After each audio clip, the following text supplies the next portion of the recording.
Hello, everyone, and welcome today to ECKSTEIN's Cafe.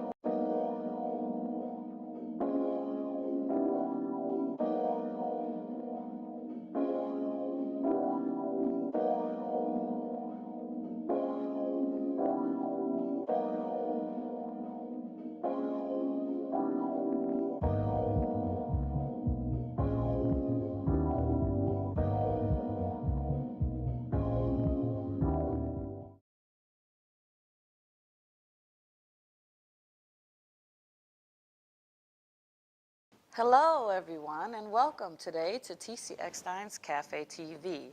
And today we have a very special guest, and she's also a very dear friend of mine, Miss Lucie Lewis, who happens to be an author, a self-made entrepreneur, and we're going to talk to her all about her book and her endeavors and everything. So, Lucie, how are you? Hi, TC. I'm fine. How are you? I'm so glad that I finally got you down here. Well, I appreciate the invitation, and I'm so glad to be able to join you. Oh, thank you. Yes, of course. I've been wanting to have you down here, especially since we did the book signing event in Forest Park with Janine Fondon of Unity First. Yeah.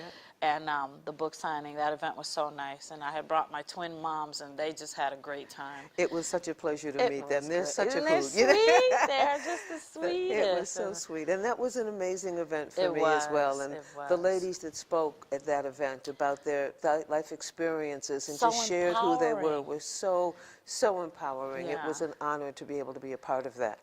Yeah. Well, your book is very inspiring. Thank you. Very, I very appreciate inspiring. that. So can you tell our audiences today what well, inspired you to write the book, and a little bit about the book so they'll hear from you. It's kind of an autobiography, isn't Well, it? it is and it isn't. The book was a very interesting journey for me that started, oh my heavens, I have to say, 31 years ago. I was an older mom and was not ready for motherhood, as it were, and hit something that most people don't want to admit and don't like to talk about and certainly don't want to have to deal with, and that was postpartum depression. Oh, yeah. For me, that was a very difficult time in my life.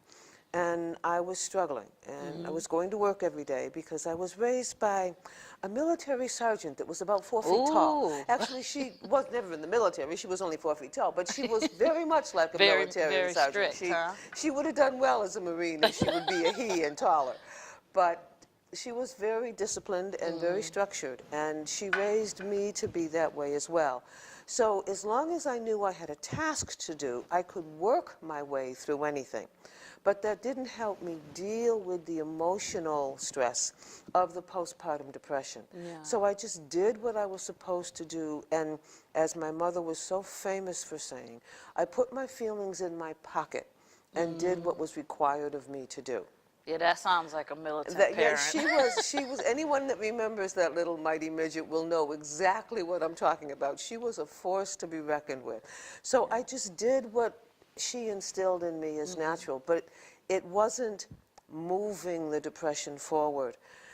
And I went to the funeral of a very dear friend of mine. He had been like a second father to me, Mr. Jimmy Harrell, whom I actually mention in the book. I had permission from his son, who was like a brother, to mention his name.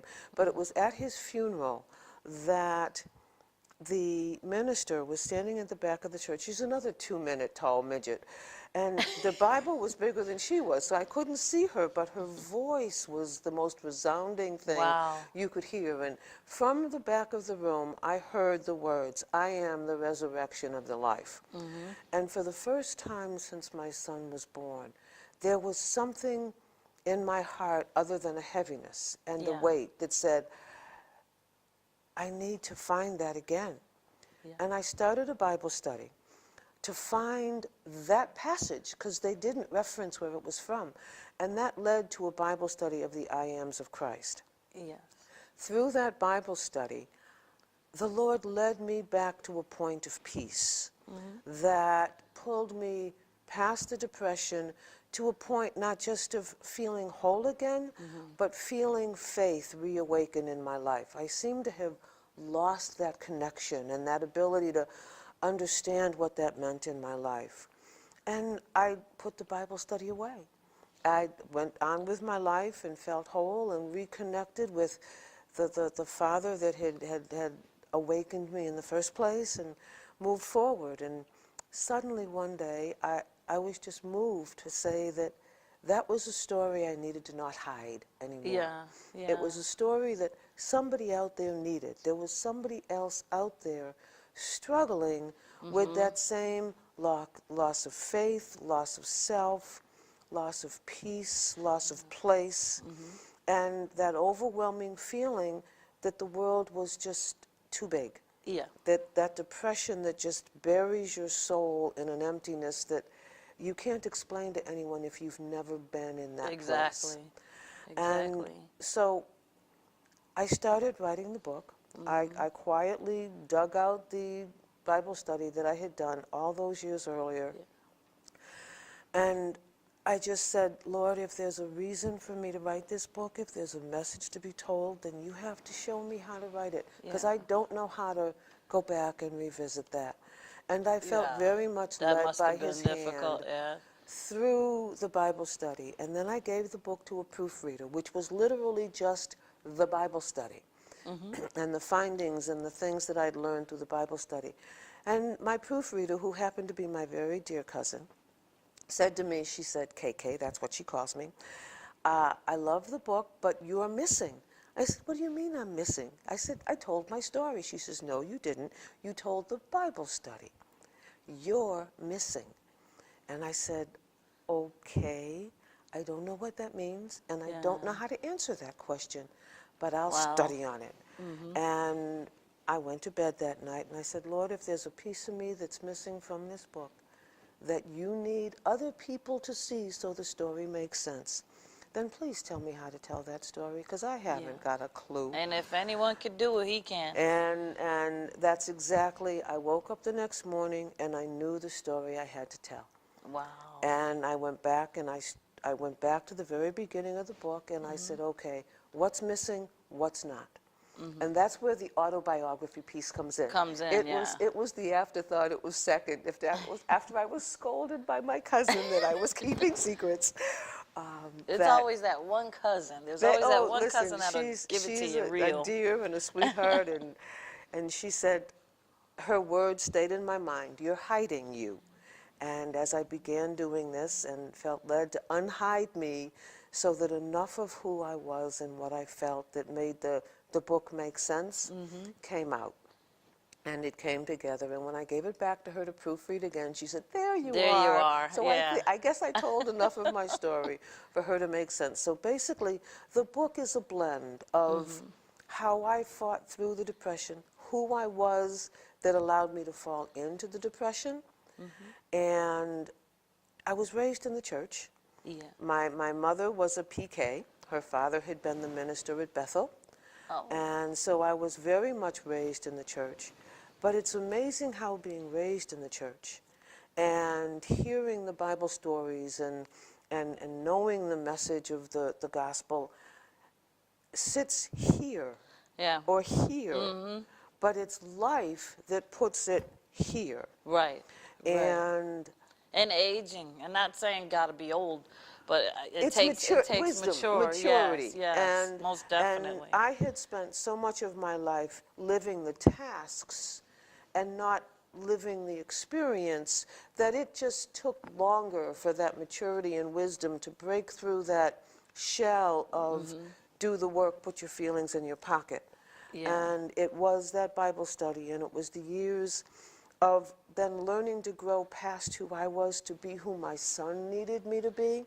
That cracked that your only shell. child? Yes, and he was, and he was the gift of a lifetime because he grew me up as much as I grew him up. I know the feeling. Oh, that boy, I love my son with all my heart, and every turn of the way, he put something in front of me that he needed from me that was so far outside of my comfort zone. I was steady on my knees. Lord, grow me one more inch so I can help this boy be who you need him to be.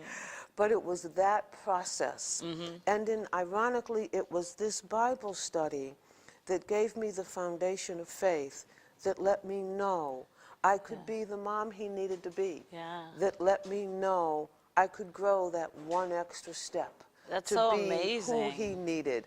And so when the time came for me to tell that story, I guess I knew how to surrender to that growth. Yeah. But that's the book. The book is how that Bible study grew me to the point of enough faith Yeah. and peace. It's a journey. It's a journey. It's a journey. It's a journey. And, It's oh, a journey wow. that never ends. But it also wraps around the Bible study itself. All of the words of Christ that allow us to know why faith has a place. Most definitely. He is the most faithful provider we will ever know. And if we trust his word, not just, there's a deep understanding, a deep meaning in his words. And it took for me a search of both the Old and New Testament, and through the original Greek and through the original Hebrew, what did the words mean? What was the context that they meant me to understand? You did your research then. Oh, my goodness. I did my research so that it was more than just somebody telling me a story. Right. It was a story I let grow from the evidence, from the data. Yeah, I'm that same way when it comes to the biblical literature. Yeah. I don't just go with just one, because I was raised Catholic. Yeah. And in the Catholic Church, they have their own Bible. Yeah. Then I got familiar with the King James Version Yeah. Bible as I got older. And then I started, just going to the library and researching all different kinds of theology and stuff like that. And then you start, now, like in this day and age, there's a lot of people that really are, there's some atheisms that are bringing up, atheists, that are bringing up all kinds of doubt and things like that. But it's kind of like you read between the lines with all the literature God puts in front of you, and common sense, it just comes into play with the average person. Well, there's a passage in the Bible that says, Abraham says, "Forgive me, Father, my unbelief." Right. And so it's not that God does not understand that our faith, our understanding, our knowledge is going to be challenged. Yeah. And that we're not going to go through periods of doubt and uncertainty. And to not allow ourselves the permission to question, to not allow ourselves the permission to let doubt become a part of our understanding, robs us of the opportunity to grow and to learn and to understand. Because it's only through that we get to a place of truth, and there is truth where we don't always see it. And there is enough to cause question. There's enough to raise doubt. There are questions that are legitimate, that allow us to go forward.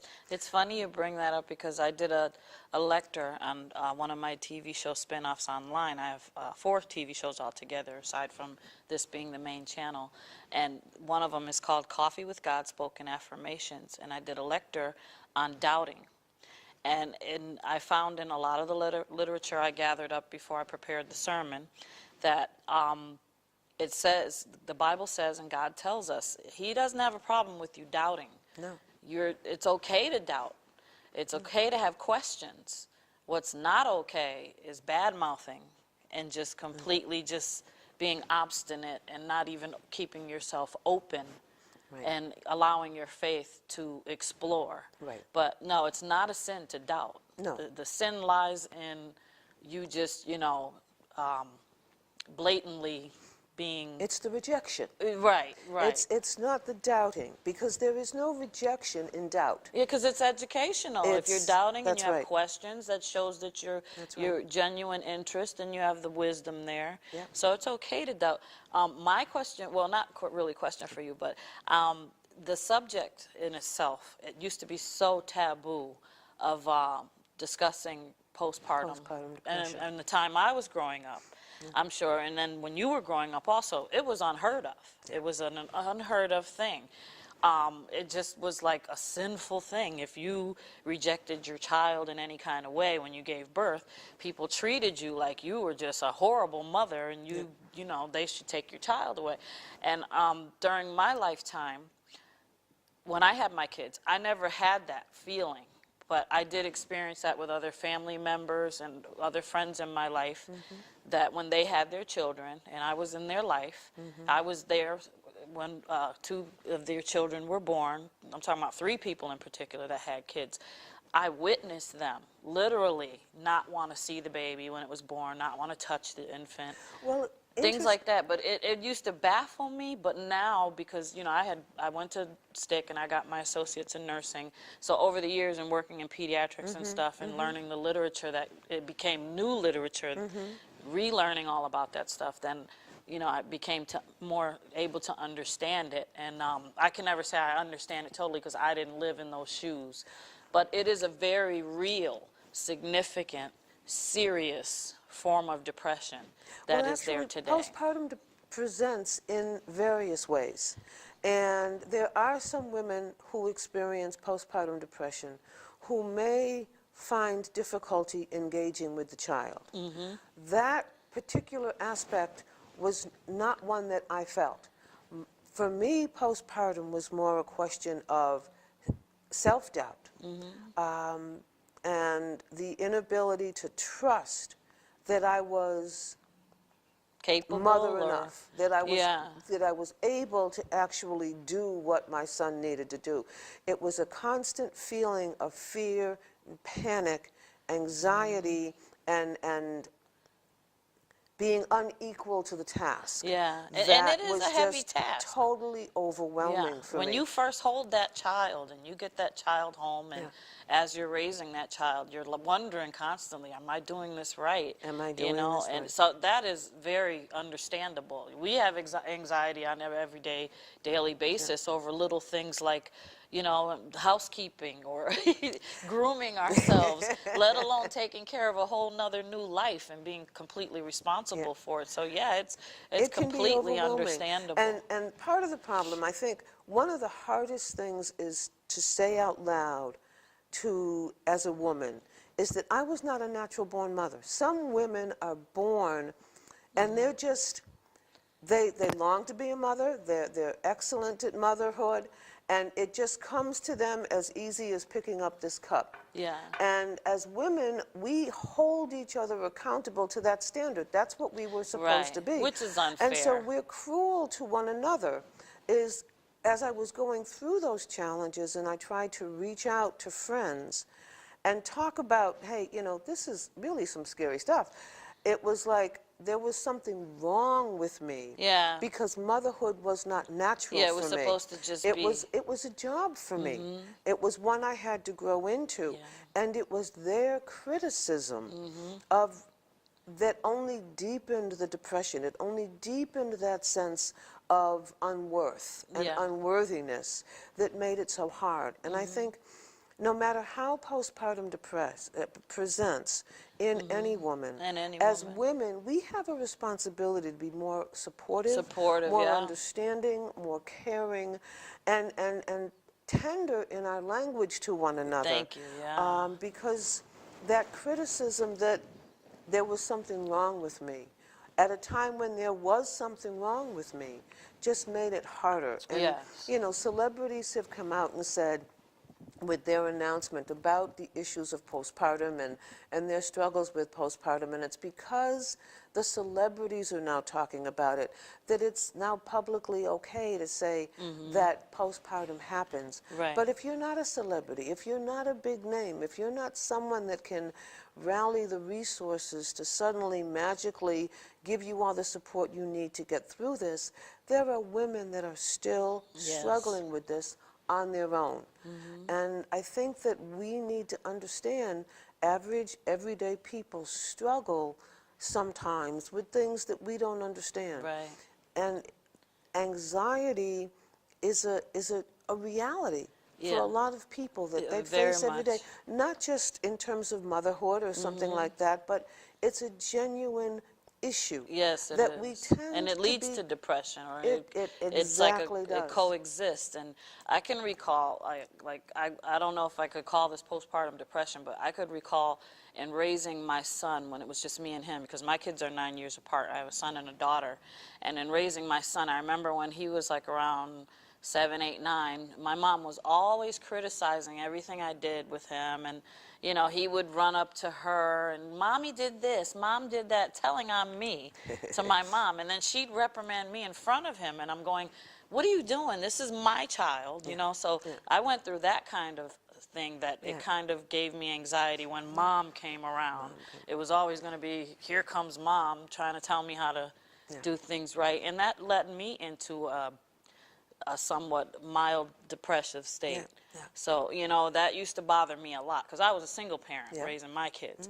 But over the years, I developed my own relationship with my children so closely. Like you said, you love your son, your relationship is so dear now, and you have to get involved with your kids and make them understand in order for the two of you to get through this thing.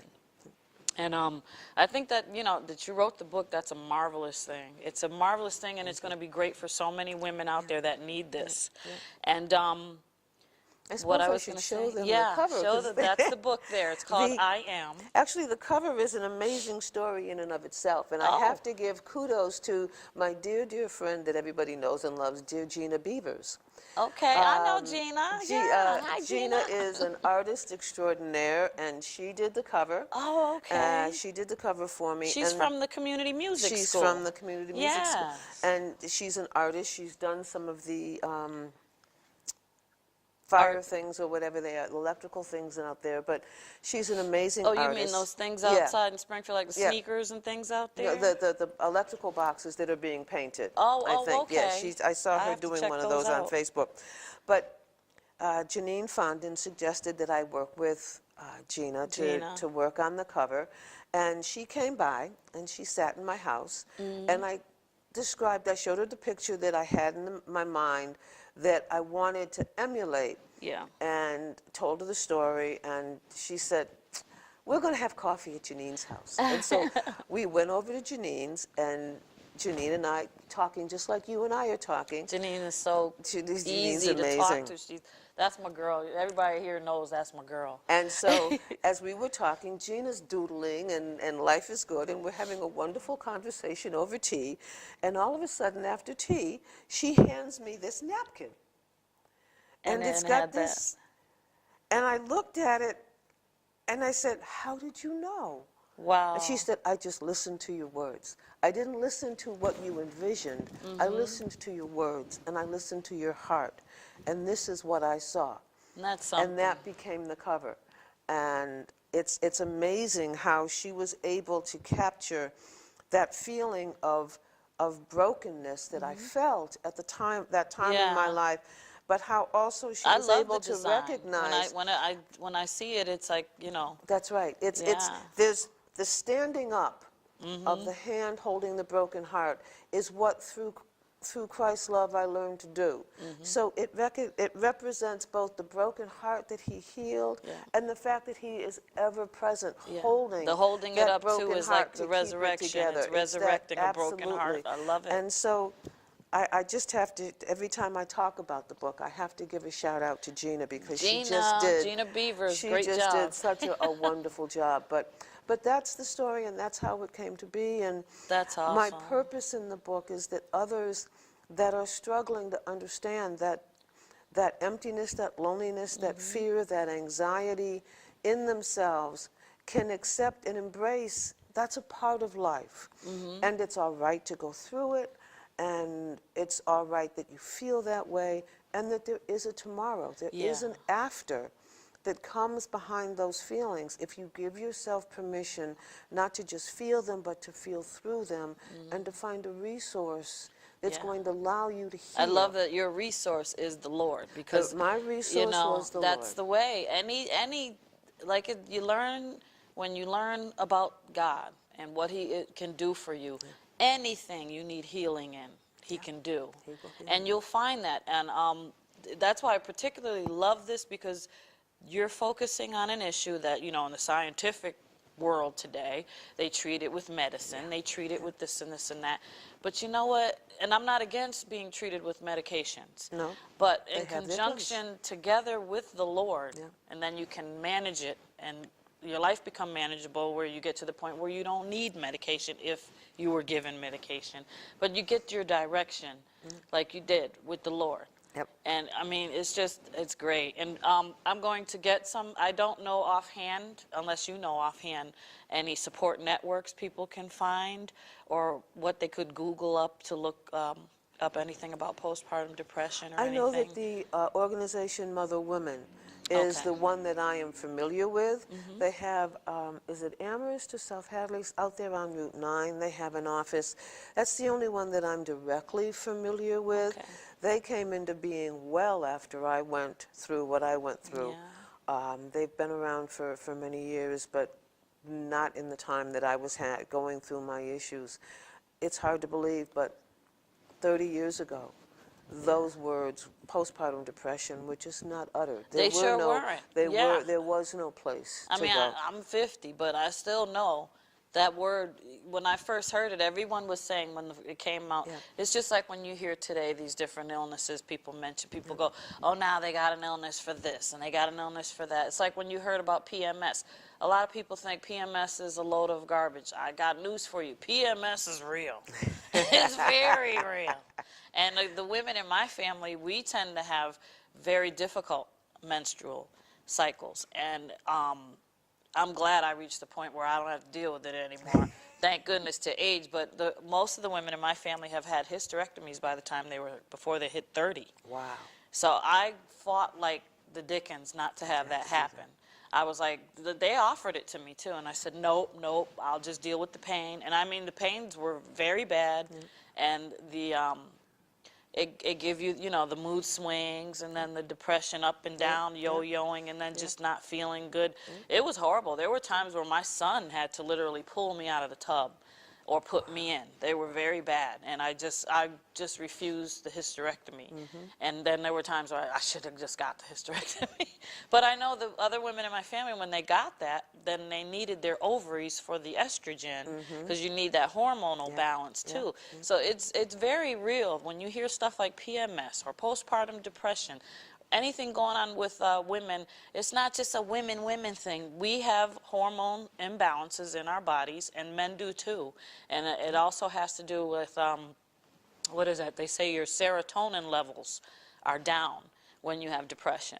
And then that's become a normal thing now within the last 10 years. Well, you know what's they're interesting discussing that a lot about serotonin levels being low and there have energy levels and all that. as they say, there is nothing new under the sun. Thank you. It's just, we come up with names for things, and they change over time. And we call things based on our understanding of the moment. And we name them and we rename them, and we affix cause to things, and then we give it a name based on that. And then science or experience or something allows us to grow beyond that and recognize, well, that was a misnomer. Let's rename that so it has less of a stigma to it, or let's fix that name so that people are willing to deal with it better, because it doesn't give off the connotation that it looked. But people have experienced issues for a very long time.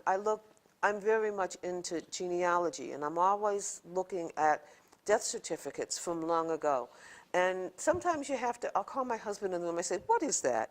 And it says, well, that's what they call this today, it's this. Yeah. And it's the same thing. People are dying of the same thing they died for, you know, but now we got fancy different names for it. yeah. And so it's not that there's anything new that people are experiencing. Well, see, you and I know that. But people out there, that when they hear these terms, they think, oh, yeah. Well, it's because it's a new term doesn't mean it's a new exactly situation. And sensitivity to circumstances have changed, so that what once may have been a denigration is now something that they've learned they need to embrace, or they need to understand, or they need to support people through. And attitudes and opinions change.